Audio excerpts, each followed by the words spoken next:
राष्ट्रवादी काँग्रेसचे नेते बाबा सिद्दीकी हत्या प्रकरण, हत्येमागे एसआरए पुनर्विकास प्रकल्प जबाबदार असल्याचा झिशानचा आरोप। झिशान यांच्या जबाबामध्ये मोहित कंबोज यांच्या नावाचा उल्लेख।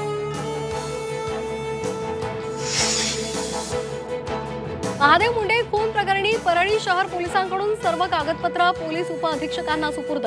मुंडे कुटुंबियांनी अनिल चोरमले यांच्या घेतलेल्या भेटीनंतर तपासाला वेळ।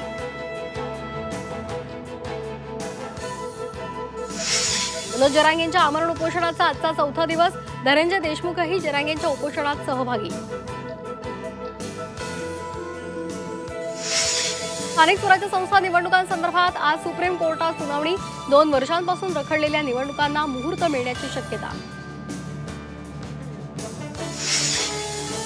उद्धव ठाकरेंची देवेंद्र फडणवीसांसोबत छुपी रणनीती।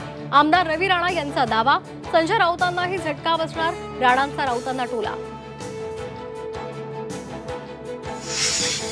कोल्हापूर हद्दवाढीसाठी लवकरच मंत्रालयात बैठक होणार। कोल्हापूरचे पालकमंत्री प्रकाश आंबेडकर यांचं हद्दवाढ कृती समितीला आश्वासन।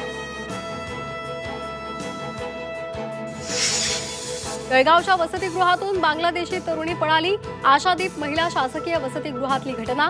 वसतिगृहाच्या सुरक्षेवर प्रश्नचिन्ह।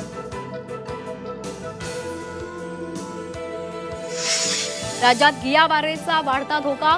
गियावारेचे पुण्यात 111 रुग्ण, नागपुरात 3 तर कोल्हापुरातही आढळले 2 रुग्ण।